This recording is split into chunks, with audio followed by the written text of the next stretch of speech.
un tema, bueno, ya os dejo a vosotros, pero quería contar un tema también con respecto a Nietzsche, de lo que hubiese dicho Nietzsche sobre el tema del libre albedrío, ya que estamos aprovechando que el episodio pasó por Valladolid, que era precisamente que una religión que aceptaba a Nietzsche, bueno, la que propone él del eterno retorno, aceptando como que tampoco tiene mucho sentido creer en la existencia del eterno retorno, pero es que sí crearía una psicología en las personas. O sea, el eterno retorno es la fe en que todo lo que vivimos va a volver a suceder una y otra vez y lo vamos a vivir de nuevo infinitas veces, ¿vale? Y ese eterno retorno, pues el tipo de vida que hace y el tipo de decisiones que nos hace llevar en nuestra vida. Lo mismo, hay un paralelismo bastante grande con el tema del libre albedrío, ¿no? Si tú crees que no existe el libre albedrío, ¿qué tipo de decisiones vas a hacer a partir de ese momento en tu vida? Y si tú crees en el eterno retorno, ¿qué tipo de decisiones vas a hacer en tu vida? Es decir, que esa religión, ¿qué tipo de psicología te va a crear en tu cabeza? Y el punto así más importante que yo veía cuando estaba viendo el podcast era la psicología que iba a despertar en las personas o que está despertando en las personas que se creen el tema del no libre albedrío, como por ejemplo el tema de las consecuencias, que hablaba el tío este, al que ya no le veo ningún sentido. Si nos pasamos en un punto que aparte es indemostrable, como es que no existe el libre albedrío, y además aceptamos todas sus consecuencias, que sería, no existe la meritocracia, no existe, no tiene sentido los elogios, no tiene sentido, acabamos en el nihilismo ese propio de las consecuencias, pues ya sí que es un mundo, en mi opinión, un poco un mundo de locos y de crear psicológicamente gente, pues, y ya, dejo hablar a vosotros. Yo no estoy de acuerdo contigo en eso, Rafa. Por una parte, por una parte, decir, una cosa es que por ejemplo, no se piense que, pues yo qué sé, si una persona, es que la meritocracia es complicada, ¿no? Pero si una persona, pues yo qué sé, es una persona trabajadora, se le dan bien las matemáticas y consigue un puesto de trabajo donde gana un montón de pasta, ¿no? Pues puedes pensar que realmente no se lo merece. Pero para el correcto funcionamiento de la sociedad y económicamente, pues decir que claro, hombre, lo que interesa es que esa persona que sabe más de matemáticas y que trabaja más, tenga ese puesto de trabajo donde gana más pasta, porque lo hará mejor que una persona que no hace el huevo, ¿no? Entonces, por una parte, eso no creo que cambiaría. No, en esa parte del correcto funcionamiento de la sociedad, la sociedad No, sí, funciona así. totalmente, totalmente, eso estoy totalmente de acuerdo contigo. No cambiaría, no bueno, sí, perdón, continúa, Soto. No cambiaría Claro. el funcionamiento de la sociedad por el hecho de pensar que existe o no existe el libre albedrío. No cambiaría.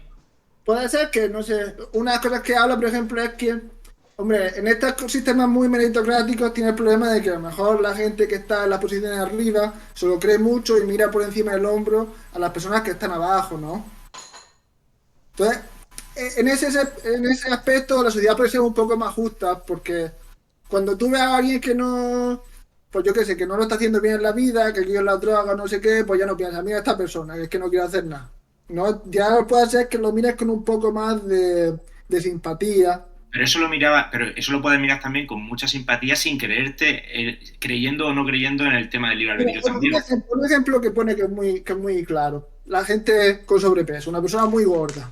Tú a lo mejor ves a una persona muy gorda y tú piensas, mira esta persona que no tiene fuerza de voluntad, que desperdicio humano, que no se quiere a sí mismo. Y te dices, oye, no, hay otras causas, ¿no? Por ejemplo, sabes ahora que hay factores genéticos que hace una persona no se sacia igual, ¿no? O tenga ciertos problemas para controlar, pues no sé, la ansiedad. Y esas cosas pueden hacer que esa persona coma más, ¿no? Pero ya no piensa, ah, pues mira, es que es un despojo humano que no quiere hacer nada con su vida. Y dice, oye, pues hay muchos factores ahí que hacen que esa persona esté así. Entonces quizás como sociedad pues ya no culparías tanto o mirarías con esos ojos a la gente Pero es que que como está sociedad expuesta. también puede no culpar tanto a la persona gorda, aun creyendo que existe el libre albedrío. Es decir, puedes no culparlo porque acepta que sin necesidad de plantearte el debate de si libre albedrío sí y libre albedrío no, puedes tú perfectamente aceptar que las personas son un poco dependientes de sus factores, ¿vale? Sin problema, sin tener conflicto con creer o no creer en el libre albedrío. Son un poco consecuencia de sus factores y que pues el libre albedrío tiene, o sea, quiero decir si no aceptas desde un punto de vista purista el tema del libre albedrío, no lo aceptas desde un punto de vista purista, entiendes que la persona tiene un poco de margen de maniobra. ¿Ya cuánto tiene? Pues el tema de los grises, pues lógicamente, que es lo que yo diría, efectivamente, aceptemos lo que se acepta hasta hoy, que existen grises, pero es que yo creo que el debate que estaba poniendo en el podcast, creo que ha mezclado mucho churras con meninas. O sea, ha mezclado mucho churras con meninas porque desde un punto de vista estaban hablando del conflicto filosófico, de aceptar o no aceptar el libre albedrío, y después estaba aceptando, y después decía, claro, el tema de los gordos, era como, ahí sí como que aceptaba un poco más los grises. Es decir, pues claro, no existe el libre albedrío, y por tanto las personas estas no son culpables, pero también como estaba dejando de alguna manera para que funcionasen las cosas, como que la libertad tenía sentido, o sea, la sensación esa de voluntad tenía sentido. Y ahí ya no, ahí sí aceptaba un poco los grises. Yo creo que son dos problemas totalmente distintos. O te centras en debatir el tema de existe o no existe el libre albedrío, ¿vale? O te centras en la parte pragmática.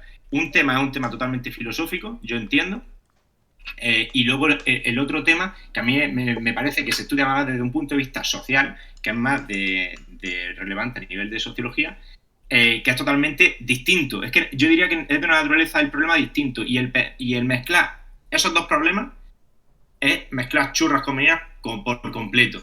No sé si se me está viendo el razonamiento o no, pero... Sí, Me gustaría abrir un además poco se el centra un debate. poco A ver, sí, en Pablo, filosófico, sigue. pero luego, no, que se centra un poco en un debate filosófico, que está bien, ¿sabes? Lo que pasa es que luego, si pasas a tratar un caso específico como la gordofobia, pues evidentemente no te sabe este hombre responder del todo, porque es que yo lo que pienso es un poco, o sea, no se puede ser absoluto, tiene que ser una escala de grises. Es decir, una persona que tiene un problema de, vamos, que tiene problemas con la obesidad. A ver, si está obesa, evidentemente todo el mundo va a ser educado y también tiende a tener empatía, es decir, tener ese problema, pero no le voy a echar 100% la culpa de que es obesa por su voluntad, porque solo come lo que quiere y tal. O sea, tienes que entender también sus circunstancias, su estado de ansiedad, su biología y tal, pero sí es verdad que también es muy importante que las personas que adelgazan, que hacen el esfuerzo, también felicitarlas. O sea, darle coraje para que sigan. Es decir, está bien saber que hay una gran parte de situaciones que hace que las personas puedan estar gordas, pero también si ves que se está esforzando, recompensarlo. Y eso Claro. hace que otras personas también se esfuercen. Eso yo. Pero Si creo que, está gordo, le das con el flu-flu en la cara. Mal. bueno, una cosa es que creas No, que yo creo que era ser más empático. Es decir, no Sí, le sí, echas sí, sí. completamente la culpa, ni le echas ni le rocías, Y lo recompensa. Ya, lo totalmente. recompensas con galletas. Con galletas. Con galletas. bueno, Efectivamente. pero a ver, una cosa también que pienso, a ver, una cosa es que no creas que hay libre albedrío y otra cosa es que no haya mecanismos para cambiar el comportamiento de la gente. Y claro, es que son dos problemas distintos. No, Eso pero es lo claro, que me voy. pero tú puedes, Y lo es decir, mezclan en el debate, yo creo. Sí, tú perdón. puedes Sí. no creer en el libre albedrío, pero puedes creer que hay formas de, por así decirlo, de modificar el comportamiento de la gente hacia algo que consideras que es beneficioso, ¿no? Sí, pero sí, estoy de acuerdo, Soto. Y yo entiendo que el autor del podcast también está de acuerdo en eso. Pero sin embargo, en el debate parece que te están mezclando las dos cosas como si una cosa, el hecho de que piensa o no piensa, que cree o no cree en el libre albedrío, implica, o sea, tiene relación con la otra. Y son dos cosas totalmente desconectadas. Al menos Bueno, pero desde mi... ahí luego le preguntan qué consecuencias crees que tiene para la vida. Creo que una pregunta pertinente, ¿no? Oye, ¿existe o no existe? Yo creo que no.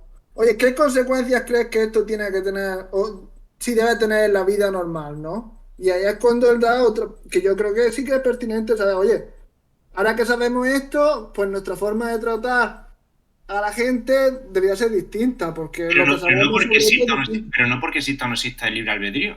Sí, Es que también, porque es como el ejemplo de las brujas, ¿no? Oye, pues sabiendo que esta persona no es culpable de que llueva o no llueva, pues actuamos en consecuencia. Antes pensábamos que esta persona era una bruja y la Nos tierra... ayuda a ser más empáticos en general con todo. Entender que existe la causalidad. Yo creo que en eso estamos todos de acuerdo, ¿no? Luciano, ¿tú tienes algo que aportar? Eh,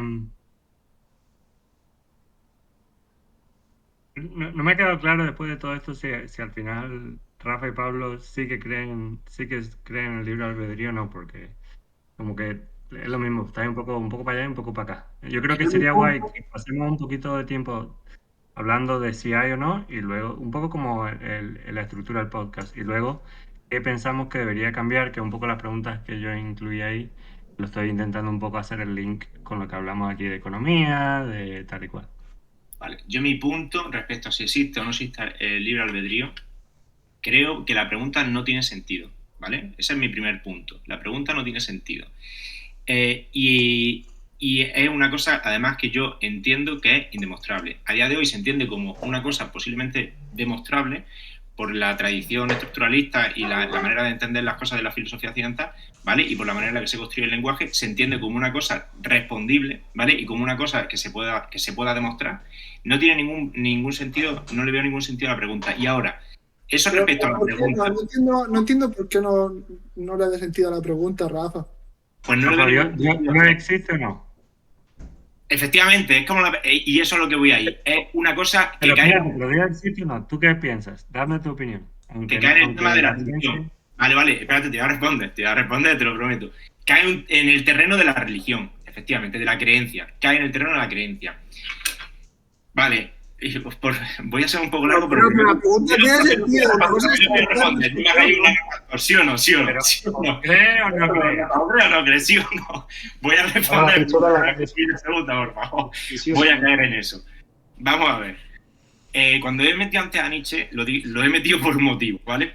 Nietzsche te mete el tema del... Es que esta respuesta, la pregunta de esa respuesta es al final, en mi opinión, tiene que ser pues la mierda de respuestas postmodernistas, pero que tienen sentido. Yo les veo un sentido. Tú acabas diciendo... explico primero el tema de Nietzsche. Nietzsche dice, el tema del eterno retorno, una religión en la que todo se repite, y tú crees realmente que tú cuando vas a morir vas a renacer otra vez y vas a vivir tu vida completamente igual, exactamente igual, aunque no te acuerdes. De tal forma que cómo vas a decidir las cosas que ocurren en tu vida, cómo vas a hacer las decisiones en tu vida. Pues vas a hacer las decisiones de tal forma que tu vida la vivas de una manera que te guste a ti más, que vuelva a ser revivida. De tal forma que esa manera de creer en que vas a revivir tu vida continuamente te condiciona tu psicología y la manera en la que tú vives tu vida. Entonces, Nietzsche dice, pero yo no me creo la historia del eterno retorno. ¿Yo cómo me voy a creer que cuando muera voy a renacer y voy a vivir otra vez exactamente lo mismo? No me lo creo. Pero es que no tiene sentido si me lo creo o no me lo creo. Es tan indemostrable como cualquier otra cosa. La cosa es que yo, si me lo creo, ¿cómo voy a vivir mi vida? ¿La voy a vivir mejor o la voy a vivir peor? Porque a la pregunta de si existe o no existe el eterno retorno no tiene ningún sentido. No hay una cosa demostrable, no una cosa, es simplemente de fe. Ahora, una vez que te lo crees, ¿cómo cambia tu psicología? ¿Mejora tu vida o la empeora? Ese es el punto de vista de Nietzsche, ¿vale? Pues yo te voy a decir el mismo punto de vista. No le veo ningún sentido, ¿vale? En mis estructuras mentales no le veo mucho sentido, ¿vale? Me parece que es bastante remanencia de una manera de pensar platónica, como decía Nietzsche. No le veo sentido, pero ahora, si yo dijese que sí, la manera en la que vivirá mi vida y la manera en la que afecta eso a mi psicología, creo que es peor. Me hace vivir una vida menos vitalista, menos... Entonces, a la pregunta, no tiene sentido, y yo que creo, no creo en Dios, y no creo en el libre albedrío. Esa es mi respuesta. ¿Turno para Pablo?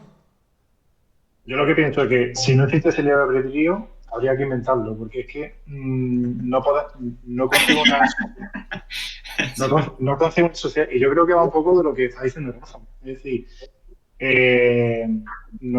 creo que no se consigue una sociedad en la que estamos completamente anulados al libre albedrío. Para nosotros es muy importante vernos que somos los que dirigen nuestra vida. Entonces, el tomar las decisiones y sentirnos capaces de tomar decisiones y de afrontar la vida, creo que es lo más importante que nos hace ser humanos. Entonces, que haya gran parte de todas las decisiones que tomamos que estén determinadas por la biología, pues mira, no lo sé. A un momento dado, a lo mejor la ciencia me dirá que sí. Que actualmente, como estamos en la sociedad, necesitamos creer que somos nosotros los responsables de nuestras decisiones. Que esto, que eso lo afronta. Pablo, te voy a apretar un poco los tornillos. No me importa lo que sea bueno para la sociedad. Yo lo que quiero saber es si tú crees o no crees. Luego hablamos de... Eso, que- primero es discutir si existe o no, sí. exacto. Sin Tú, juicio moral. por ejemplo, yo cuando levanto esta mano, yo de verdad que pienso que lo estoy haciendo porque quiero. Pero cuando lo razono, me doy cuenta que no, que en realidad la evidencia me hace pensar que no, que esta mano en realidad se está casi moviendo sola. Y esa es la primera pregunta. Luego, ¿qué significa para la sociedad? Lo hablamos luego. Para mí, quiero creer que sí. Pero porque es un poco un acto de fe. Es decir, si me pongo a pensar, lo que os digo, si me pongo a pensar, pues sí, habrá gran parte de mi entorno que me hace ciertas cosas, pero es que eh, necesito pensar que yo levanto la mano porque quiero, ¿sabes? Aunque muchas veces sea totalmente de otra cosa. Entonces, es como un poco un acto de fe, básicamente, el pensar que yo tomo todas las decisiones de mi vida. Y luego ya para la sociedad, evidentemente, lo que os comento es que está la sociedad montada en que somos que a lo mejor 90% responsables de decisiones. Pues sí, básicamente. Mauricio, ¿algo más que hablar en este tema de si hay o no hay? Vale, yo soy tajante. No, no hay absolutamente nada. O sea, creo que cuando hablamos, por ejemplo, de empatía o digamos que el lenguaje natural es muy... al final lo que subyace es el matemático. Lo que pasa es que el matemático esa no tiene ninguna ambigüedad y el otro pues sí. Entonces, a ver, me estoy liando, pero básicamente yo no creo que haya libre albedrío, pero creo que pero en el día a día creo que debe de ser algún motivo evolutivo, antropológico o lo que sea, que es conveniente creer que elegimos y ya está. Entonces es una especie de mecanismo de supervivencia. Pero en última instancia, nosotros ni elegimos los genes que tenemos, ni elegimos en el entorno en el que nos movemos, son unas cartas que nos vienen dadas. Entonces, al fin de cuentas, estamos totalmente condicionados y tenemos esa ilusión de que elegimos, que puede ser más o menos reconfortante o lo que sea. Pues yo me sumo a ese tren, vivo como si eligiera, pero en mi interior yo sé que no elijo nada, ni levantar la mano, ni bajarla, ni nada. Mm. Un tanto pesimista, ¿no? Es que no creo que tenga Pues sentido pesimismo ni no es nada. O juicio sea, moral. a mí, cuando yo veo estas cosas, a mí me gusta pensar que soy como si estuviera mirando hormigas, ¿sabes? O sea, tú ves que las hormigas se mueven y tal, y dices, son bichos más o menos tontos, y ves como, oh, pues si pasa esto, luego tal, cual, no sé, no sé cuánto. Pues imagino que habrá otro viéndonos a nosotros. De hecho, creo que esto lo decía Stephen Hawking, que decía, ¿quién va a ver? Si hubiera vida extraterrestre, hay gente que dice, ya la conoceríamos. Y yo digo que no, porque ¿para qué se van a acercar a nuestro planeta a vernos si somos totalmente cero interesantes? Somos como hormigas para ellos, entonces no les vale la pena el esfuerzo. Entonces, si nosotros, una inteligencia superior, nos viera, pues vería que bueno, que mira, pues con estos cuatro parámetros podemos predecir todo lo que va a pasar. Y bueno, yo en ese ejercicio mental de ponerme así por arriba y ver un poco, pues yo creo que es así. Y luego, esto es justo, es injusto, es tal y cual. De nuevo, son palabras que nos ponemos para entender nuestro entorno. Es el lenguaje natural que tiene esas connotaciones que nos hacen sentir así o asá, pero ese sentimiento así o asá solo es química cerebral. Es decir, pues como el ejemplo del juez hambriento, ¿no? Tiene mejores sentencias, sentencias más favorables para los juzgados después de comer. Cuando ha pasado mucho rato, son sentencias ya, bueno, a la cárcel, cero condicional. Pues es igual, o sea, simplemente hay una química cerebral que nos condiciona y decimos, esto nos gusta, esto no nos gusta. Eso al final son números bueno, números, sí, o sea, pues tienes tanto de esto en el cerebro, de tanto dopamina, tanto cortisona, tanto no sé qué, y ya está. Pesimista, optimista, yo diría realista, pero claro, ¿qué voy a decir yo? Pues, ¿algo más que debatir aquí o nos movemos a... Yo solo Vale. otro punto, porque soy principalmente que no creo en libre albedrío, pero es verdad que el problema de la conciencia a veces no encaja del todo bien, ¿no? Entonces, bueno, esa idea de que quizás como de un fenómeno puramente físico pueda aparecer algo que no es totalmente físico, como es la conciencia, Eh, Deja ahí cierto espacio para pensar que, bueno, puede haber algo que no se puede explicar de manera totalmente lógica, ¿no? Desde el punto de vista físico o matemático. Podría ser que haya algo más ahí que no sabemos explicar. Claro. Yo O no sé la si ha otra quedado claro, no sería, sé, mi punto no sé si ha quedado claro. Yo es que creo que he dicho lo contrario al final. En el último momento, yo sí creo en el libre, creo en la voluntad y en el libre albedrío. Perdón. ¿He dicho eso al final o no? No, no lo has dicho. He dicho lo contrario. Vale, vale. Es que he argumentado continuamente para decir eso y luego he dicho lo contrario. La frase, yo creo en la voluntad. Yo creo en la voluntad, porque creo que es que es la manera que la psicología se construye mejor así, creyendo en la voluntad. Y en el libre albedrío, efectivamente. Perdona, me he equivocado. Rafa, estás condicionado para ser caótico, tío. O sea, lo siento. Eso, luego luego está otro tema de meterse en los sistemas caóticos, que también podría ser un punto, pero bueno, que tampoco lo veo el punto de debate aquí, vaya. vale, entonces tú, Rafa, que eres Verdoso. el que más cree, ¿qué porcentaje le pones a tus decisiones o a tu vida? ¿Qué porcentaje ha sido el libre albedrío? Que no ha sido cero, por lo tanto. Claro, ¿Es el claro. 50, es el 100, es el 1? Sobre esto es precisamente sobre lo que en verdad discutí con David la vez que estábamos en el desierto. Es cuánto de importante es en tus decisiones y en la vida que tienes y en tu acto y en todo el tema cultural.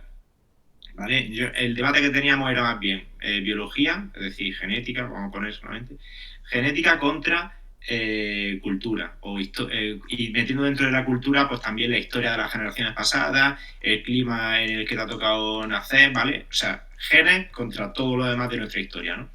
Y a mí, en mi opinión, influye, para la manera que tenemos de entender la sociedad, influye mucho, mucho, mucho la cultura, mucho más que la genética, ¿vale? Para la manera que tenemos de relacionarnos en sociedad. Es decir, para las relaciones sociales, influye, que son al final lo que más quizás me parezca relevante.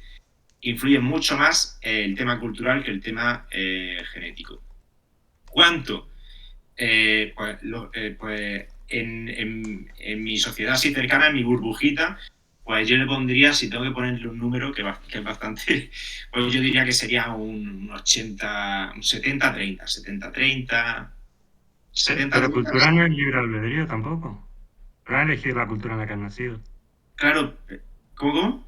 Claro, sí, No has nacido. efectivamente. Por eso digo que el debate no era exactamente el mismo. Con el tema que tú me estás diciendo, sí que te he respondido ya, es que yo creo en la voluntad de que las decisiones que hago, las hago porque yo en mi cabeza decido hacerlas. Eso no quiere decir que mis decisiones no hayan influido. O sea, creo que no tiene mucho sentido tampoco la pregunta que La está haciendo. pregunta es cuánto crees que influye los agentes externos en tu libre albedrío. Si tú eres libre, pero tus decisiones están motivadas por cosas que te han pasado. Si estás enfadado, actúas distinto. Pero tú crees que todavía eres libre. Entonces, Y le ¿cuánto de tengo que tu poner un porcentaje, ¿no? A eso, a cuánto de las cosas que hago son de libre albedrío son factores externos. Pues, yo no sé, pues de libre albedrío hay un generoso 35%, venga. Creo que No el sé, 36%. o 36%. El otro día estuve en Egipto y en Egipto íbamos a entrar a la pirámide de Keops, ¿no? Y me dice el guía, ¿Cuánto has viajado, Rafa? ¿qué? ¿Cuánto has viajado, Rafa? Es un vacilón, es un Me dice, vacilón. me dice el guía, es que me partió el culo. El guía, desde aquí hasta el sarcófago hay aproximadamente 97,3 metros. Y digo, ¿cómo que aproximadamente? O sea, ¿hasta dónde pretendía este hombre afinar? Hasta la escala milimétrica de cuánto tengo que andar. O sea, no sé si me explico. Pues no lo sé, me cuesta bastante poner un porcentaje, un 36%. Voy a decir un 36,5% aproximadamente. Esa es mi respuesta No, pero final. es verdad que hay gente que da porcentajes. Yo, o sea, esta conversación sobre el libre albedrío la tuve con mi padre.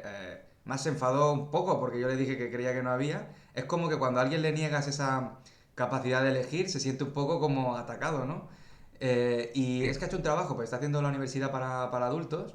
Y entonces me decía un autor, creo que era Marcos Rojas, creo que se llamaba, pero espero no equivocarme, y se ve que dan porcentajes, es decir, el 30% es la genética, el 30% es el Beatriz, entorno ¿no? y el resto, Beatriz no da por y el resto es la voluntad. Y me decía mi padre, dice, tío, si lo dice en su libro. Y digo, vale, y yo le puse el libro de este hombre, ¿no? Y dije yo, y este te dice lo otro, ¿qué es lo que dice Soto, no? Que si tú quieres uno que te defienda el libre albedrío, pues está, y uno que te defienda lo contrario, pues está, que aquí no hay nada decidido, y yo ya también lo entiendo. Es que con el tema de genética contra factores externos, bueno, yo leí La tabla rasa, que es de Stephen Pinker, que bueno, él defiende mucho la genética, él es como 99,9% genética casi, A ese excepto casos extremos. le tengo muchas ganas de ese libro. De hecho, yo recuerdo algunas cosas que nos contaste, porque ese libro lo leíste hace mucho tiempo. Yo lo he ojeado un poco y es un libro que creo que tiene que ser muy interesante. Lo que pasa es que son como 1000 páginas, ¿no? Yo creo que para el club no... Bueno, no sé, yo creo que no era tan largo, creo que era un libro casi, que a lo mejor eran 600 cosas así, típico Ah, libro un poco gordo, vale, pero vale, no. vale. Pues no sé si queda resuelto, Luciano, tu cuestión. Cada uno se ha Yo posicionado. creo que sí. Eh, Y yo creo que, si os parece bien, lo siguiente que podemos